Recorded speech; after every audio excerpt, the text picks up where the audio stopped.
Assalamualaikum warahmatullahi wabarakatuh. Video kali ini kita akan membahas tentang bagaimana sih solusinya ketika kita gagal bayar pinjol, terus kemudian kontak darurat kita itu dihubungi, dan mungkin ya dihubunginya itu nggak cuma sekali dua kali, tapi terus-terusan juga diteror dan diganggu, yang mana ini tentu saja akan menjadikan sesuatu yang bisa memicu hubungan kita dengan kontak darurat tersebut menjadi retak atau bermusuhan. Kenapa saya bilang bisa bermusuhan? Karena mungkin di antara teman-teman sekalian banyak ya yang cenderung memasukkan nomor orang lain sebagai kontak darurat itu tanpa seizin mereka. Alhasil ketika teman-teman kena musibah dan tidak bisa bayar hutang pinjaman online kalian, maka kontak darurat tersebut akan dihubungi. Nah, dari sinilah kalian akan merasa bingung.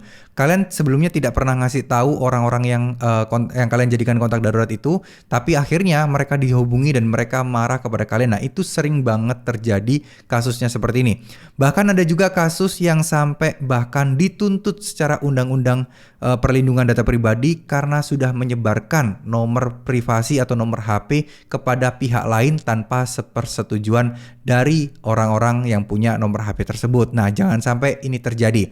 Oke, solusinya sebenarnya cuma satu ya teman-teman. Teman-teman mengganti kontak darurat orang-orang yang bermasalah tersebut, orang-orang yang mungkin sekarang lagi diganggu, dengan kontak-kontak yang lain ya, dengan kontak darurat yang lain yang mungkin bisa kalian ajak kompromi, bisa kalian ajak atau mungkin kalian beli sendiri lah ya, nomor-nomor sendiri yang kalian daftarkan sebagai kontak darurat tersebut.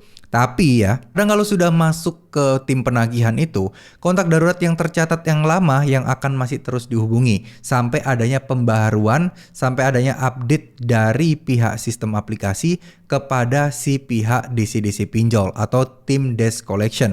Karena saya yakin aplikasi pinjol nggak semuanya secanggih itu dan seintegrasi itu datanya. Kalau kalian ubah langsung di data si pinjol, DC pinjolnya akan berubah. Nggak semuanya bisa kayak gitu, karena sistem mereka pun kebanyakan juga masih manual ya untuk surat tugas dan lain sebagainya, sesuai dengan data-data yang diberikan saat kalian gagal bayar kepada DC pinjol tersebut. Nah, kalau udah kayak gini, bagaimana solusinya? Solusinya jalan satu-satunya adalah memberikan edukasi, memberikan penjelasan kepada orang-orang yang kalian daftarkan sebagai kontak darurat. Jadi, daripada dia diganggu-ganggu terus, daripada dia tidak mau dan ditekan-tekan terus oleh DC pinjol, yang mana tentu saja kan nggak semua kontak darurat yang kalian daftarkan itu ngerti soal permasalahan pinjaman online seperti ini. Nah, ada baiknya teman-teman ngomong baik-baik, ajarin lah teman kalian itu, ajarin kontak daruratnya, Pak, Bu, Mas, D, atau apapun itu. Kalau misalnya ada yang menghubungi mengatasnamakan DC pinjol atau ngaku-ngaku kenal saya dan menagih hutang, tolong diabaikan saja ya. Itu kontak darurat kemarin seluruh nomor-nomor di kontak-kontak saya diambil oleh mereka. Jadi harapan saya ketika ada penagihan-penagihan seperti itu, silahkan untuk diblokir aja atau mungkin silahkan untuk diabaikan saja. Nah, kalau kayak gitu kan enak.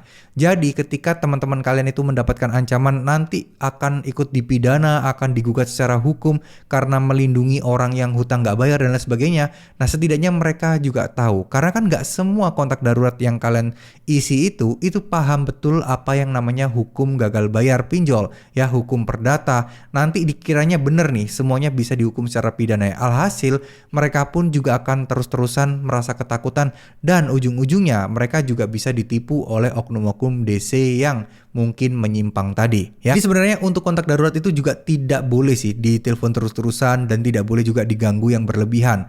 Kontak darurat itu tujuannya adalah untuk ya mencari tahu kalian keberadaan ada di mana, atau misal kalian sulit dihubungi maka mereka menghubungi kontak darurat. Nah, tujuannya hanya untuk itu, bukan untuk bantuan nagih ya, karena ini yang salah diartikan dan ini disalahgunakan. Jadi DC pinjol menggunakan kontak darurat itu sebagai bahan untuk memeras kita juga, diadu domba kita biar kita ini merasa pusing, merasa resah dan mau nggak mau harus bayar utang kita biar kontak darurat tadi tidak diteror juga ya.